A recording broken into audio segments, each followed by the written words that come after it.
Hello everyone, খুব গৰম পৰিছে নহয়নে সেইভাবে শৰবত খোৱাটো অতিকৈ জৰুৰী আৰু আজি সেইভাবে আপোনালোকলৈ লৈ আহিছো থেকেৰা শৰবতৰ ৰেচিপি এয়া মই কেটু ঘৰমান শুকাই থোৱা থেকেৰা লৈছো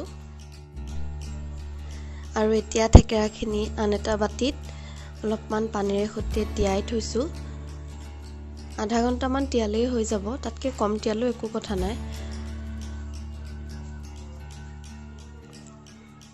আৰু যেতিয়া থেকেৰা টুকুৰা কেইটা কোমল হ'ব তেতিয়া হাতেৰে মোহাৰি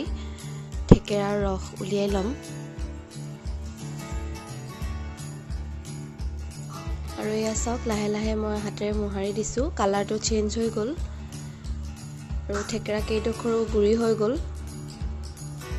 আপোনালোকে ইচ্ছা কৰিলে মিক্সিটো পেষ্ট বনাই ল'ব পাৰে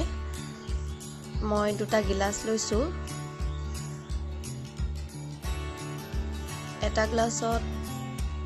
অলপমান থেকেৰাৰ ৰস দিছো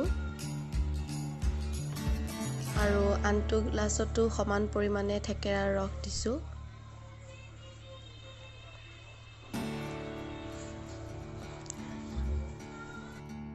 আৰু এতিয়া মই দুইটা গ্লাছতে সম পৰিমাণে নিমখ দিছো নিমখ আপোনালোকে সোৱাদ অনুসৰি দিব পাৰে এটা গ্লাছত মই অলপমান গুৰি চেনি দিম আৰু আনটো গ্লাছত গুড় দিম গুড় আৰু চেনি দুই ধৰণে আপোনালোকে বনাই খাব পাৰে আৰু এই আনটো গ্লাছত মই ৰুকি থোৱা গুড় 1 চামুচ দি দিছো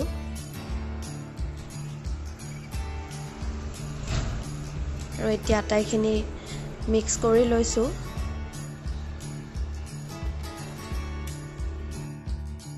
আটাইখিনি মিক্স হৈ যোৱাৰ পাছত ইয়াত মই পানী দিম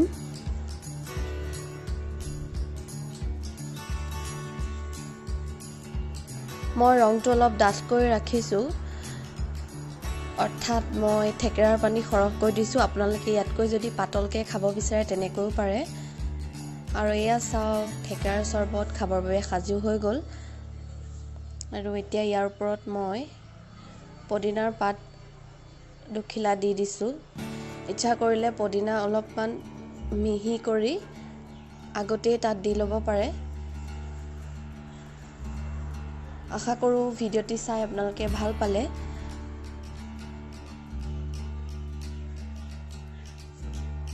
এই গৰমৰ দিন কেইটাত আন বিভিন্ন ধৰণৰ শৰবতৰ ৰেচিপি লৈ আপোনালোকৰ ওচৰলৈ আহিবলৈ চেষ্টা কৰিম আজিৰ এই ভিডিঅ'টি চাই যদি ভাল পালে তেনেহলে লাইক কমেন্ট আৰু শেয়াৰ কৰিব মোৰ চেনেলটি যদি সাবস্ক্ৰাইব কৰা নাই তেনেহলে সাবস্ক্ৰাইব কৰি বেল আইকনটি হিট কৰিব আজিলৈ আহোতেনে ধন্যবাদ